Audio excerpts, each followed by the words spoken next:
everybody in EDUC6605. I just thought I'd make a little quick clip about Task 3 because there was some confusion about things that I wanted to clarify. To help you while you're listening to this, I'd like you to take out the task description sheet and also the personalised learning plan.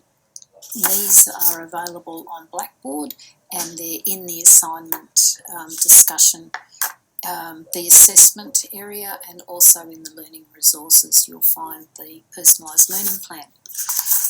The main point about this task is that it brings together a whole lot of things that we've been doing in this course, and it says, as it says, this is a culminating task that it builds on your understanding of building inclusive classrooms by documenting preparations that you're going to make for a meeting with parents. So the scenario is that you have a student in your Year 10 class, so you've got a teaching area, so you'll be thinking about possible classes that you might have. These parents have asked to meet with you to discuss how you will accommodate their child's learning needs as specified in this, the personalised learning plan. So this is it. This is the child that you've got coming into your class, and the parents want to know what you're going to do to action this. And as we were talking about in Lecture 7, we were talking about this as a document that makes sure that what's been approved and agreed upon, all the staff know. So you're going to need to know what's in this document. And it's a 2-page document. And so you'll be looking through that. Now, think about your teaching area. So if you're an English teacher looking at this, you'll be thinking, what is it in this plan that's going to have an impact on the student learning English? If you're a maths teacher, there might be different things that make sense in terms of the class and what you're going to be doing. So you'll need to read that and think about it. Now, what we've asked you to then do is think about what will you need to do to prepare to talk to these parents. You've got the information about the student. Now, what else do you have to think about? Clearly, you've got to know that you work within a legislative framework. So you've got to think about what applicable laws might there be that are going to govern what you do in your classroom. We expect that you will not just give us dot points about those, but you'll actually not just say it's the Disability Discrimination Act, the education standards. What part is actually going to be applicable here? We certainly don't want you to go into a great deal of depth. You've got the 3,000 words to play with, but we certainly would be expecting you to show us some detail of understanding of that. Then think about where you might want to go to teach next year. Some of you have already got positions that you're going to. Some of you are thinking about where you might like to work. So if you know that you're going to be working in the Northern Territory, have a look at what policies are available there. If you're intending to work for Brisbane Catholic Education, have a look at their policies. If you're going to work for Ed Queensland, have a look at their policies. So this is your chance to get to know the policies that will govern the work that you do in your future employment.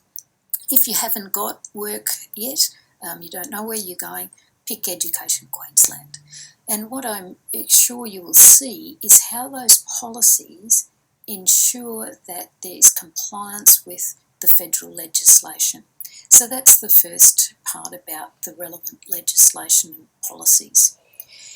In terms of assessment data, within a school you probably saw a lot of it when you're on prac. If you are aware of the sorts of things that might be around, there's going to be NAPLAN data, there will be school assessment data, and we'll be talking more about this in our final lecture next week about what sorts of data and how to make sense of it. Then an overview of the plan. So this is where you get to talk about what you have read and thought about in terms of the student need for your teaching area. So you'll be saying something about, I'm Year 10 maths class, and this is what's in the plan that makes going to have an impact on the learning in my particular class. So this is where we expect to see you making sense of what the plan is saying, what sort of background information, and you will probably have to do some research. You'll need to go and have a look about ASD or dyspraxia. You might want to find out more about that. You might want to be thinking about what might be some issues and what might be some of the strengths and assets that this student brings to you in the classroom. The next one then is an overview of the investigation of all the different potential support networks, and that was really what we were looking at in the tutorial for week 7. So if you're in the tutorial, you would have done that for other learning areas, but this is your opportunity to apply what you've learned in the tutorial into this situation here and find out all of the different areas that you can get support. We are emphasising again that you don't have to be an expert in all of these areas. There are people out there who are, and knowing how to tap into that expertise when you particularly need it is an important part of your role. So then you move into the plan. There's no particular style of the plan, but really what we want to know is that you have done the careful thought about how you're going to prepare for this meeting. It's an opportunity to do some reading in the area of engaging with parents, some of the work that Linda Willis was talking about in her video. There's also other resources available for you there. And then what will you do about following up on the conversation? What sorts of things will you do to reassure that this family that you're not just a one-off person, that they come to see you and then you tell them what you think they want to hear and they never hear from you again? What are you going to do through the year? How are you going to reassure that family that you are really taking the best interests of their child at heart? So that's the overview of the assignment. Please put any queries that you have on the discussion board, because then everybody gets the same information, and it also helps me to see the areas that are causing you concerns and things that you're not sure about, because we certainly do value the input that you give us. So look forward to reading your comments and in the end seeing your assignments. So all the best.